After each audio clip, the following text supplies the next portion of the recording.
Hi, Mom. My name's Gabriel. I'm going to be your student nurse for the day. What today is going to be, it's going to be a head-to-toe assessment that involves me just assessing your newborn from head to toe, just to make sure that the baby's in overall good health. Do I have your permission to do so? Okay, let me go ahead and give us some privacy. Walking in today, the bonding was observed. The mom is a Hispanic female, early 20s. This is her first pregnancy, and the baby has no siblings. The father is also present in the room. It's important to note that the baby is breastfeeding. So being that the baby is breastfeeding, those reflexes you want to look for is the gag reflex, suck reflex, swallow, and root reflex, and those are all coordinated and good. It's also important to note that meconium was passed after delivery, and everything was normal there. Also, the baby is in a flex state. The baby is in a quiet alert, and also this baby is a female, and the parents also accept this baby as a female. So moving on, I'm gonna make sure that the baby is maintaining warmth. By doing so, I'm gonna go ahead and wash my hands first before assessing the baby. And what I want to do also is clean my stethoscope. And since the baby is in a quiet alert, we're gonna go ahead. Let me go ahead and don gloves too. Since the baby's in quiet alert, we're gonna go ahead and do what the more disturbing things for the baby first, and that would be auscultating the lung sounds and also listening to the apical pulse for 1 minute. So I'm going to start by doing so with the diaphragm of my stethoscope.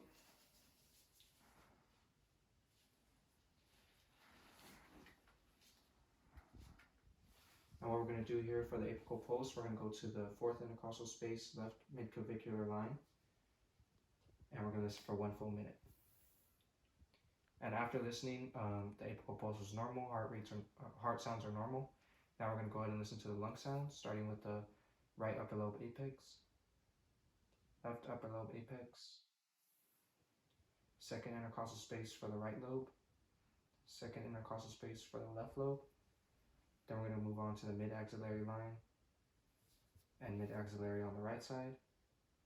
And all lung sounds were clear anteriorly. Now we're going to go ahead and move posteriorly with the baby. We're just going to go ahead and flip her around. And we're going to listen to the left upper lobe apex, right upper lobe apex, second intercostal space for the right lobe, the second intercostal space for the left lobe. We're going to listen mid-axillary and mid-axillary on the right side as well.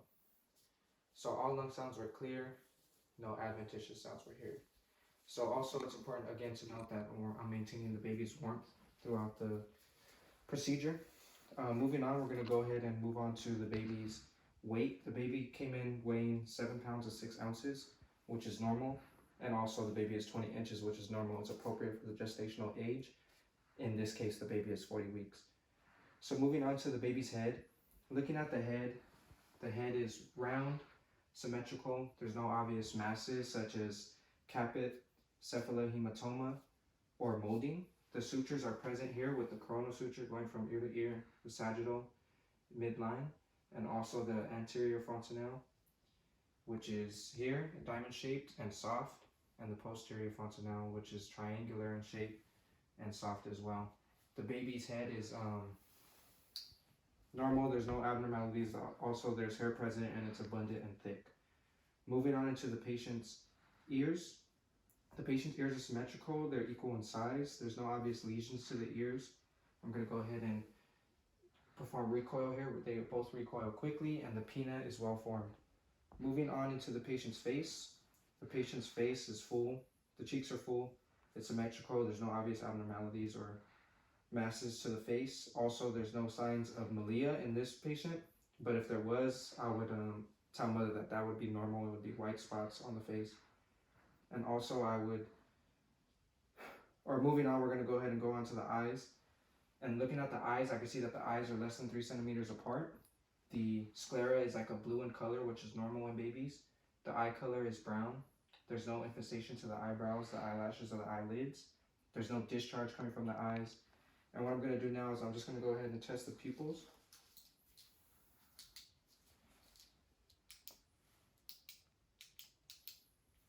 We're going to start here, go here, and both pupils are equal, round, and reactive to light. So moving on, we're going to go on to the patient's nose. Looking at the patient's nose, I can see that the nose is midline. It's symmetrical. There's no obvious lesions to the nose or physical deformities. I'm going to go ahead and just palpate the nose, and I don't feel any masses. I'm going to go ahead and check the patency of the nares by covering one nair and then the other, and both nares are patent. So moving on into the patient's mouth, I'm going to go ahead and look at the mouth.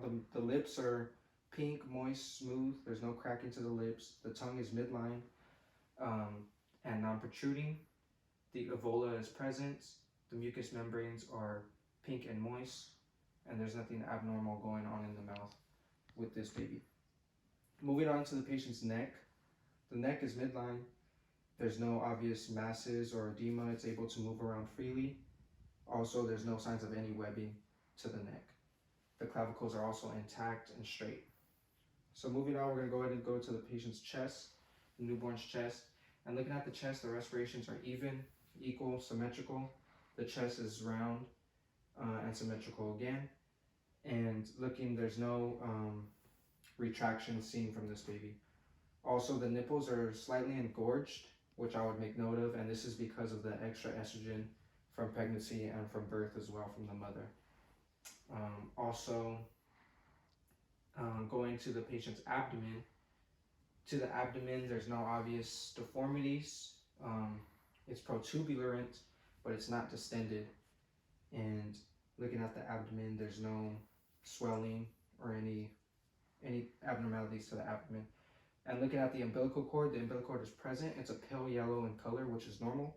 There's no bleeding. There's no infection. There's no swelling around the umbilical cord. And there's one vein present, which is bigger than the two arteries in the umbilical cord. So moving on, I'm going to go ahead and auscultate the abdomen and to listen for bowel sounds. Starting with the right upper quadrant, left lower quadrant, right upper quadrant, right lower quadrant, left lower quadrant, and left upper quadrant.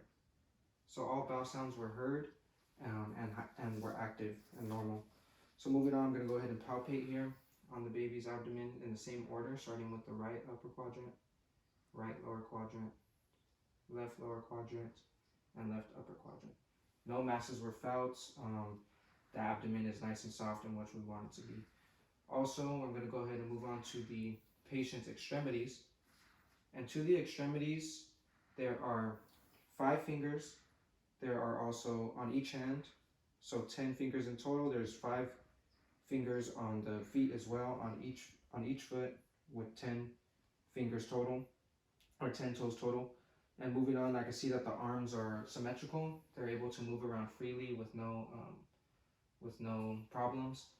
Also, I'm going to go ahead and just check the brachial pulse here, and that's normal at 30. And I'm going to check the femoral pulse here, and that's normal at 30 as well. So now I'm just going to go ahead and check the palmar grasp here, and the baby is grasping fine. And also I'm going to check the plantar grasp here, and that's fine as well. So moving on, I'm going to go ahead and then here I'm going to go with I'm going to check for hip dysplasia to the legs or to the hip. I'm going to perform the Ortolani movement first, which is going in and out, and the Barlow, which is coming out and extending the thigh.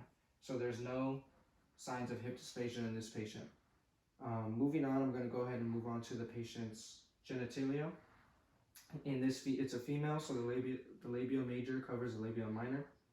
The clitoris is large. There's no discharge coming from the vagina, but if there was, I'd make sure to note that this is normal. It would be mucus filled with blood and should disappear. Explain to mom that it should disappear within 3 weeks. So after looking at the genitalia, I'm going to want to remove our gloves and wash my hands again, just because I was, it's a little yucky down there, a little dirty. And I'm going to go ahead and re-glove.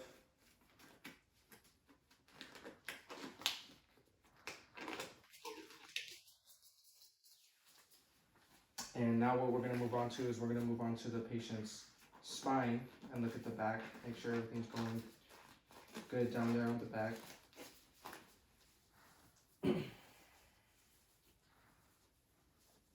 And to the spine, I can see that the spine is intact. The gluteal creases are equal in length and the leg creases are equal in length. I can see that there's no deformities to the spine.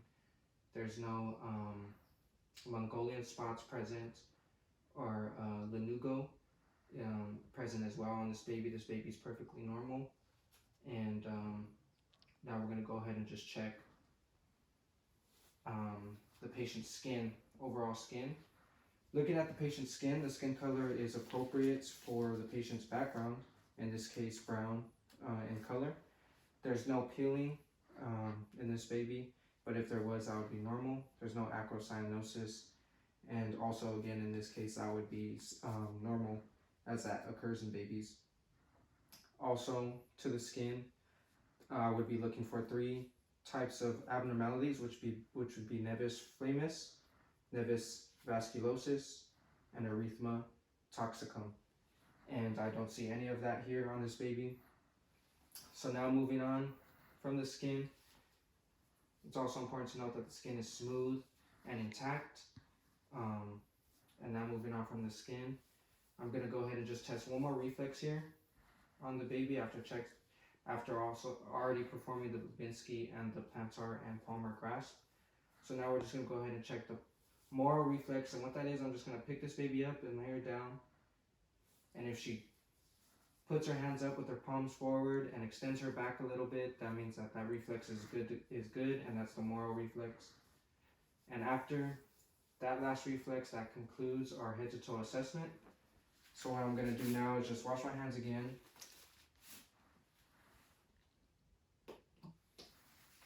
And I'm also going to clean my stethoscope after using it throughout the exam. And at this point, I would ask Mom if she has any questions for me, and just let her know that I'm concluded with this head to toe assessment, and that's it.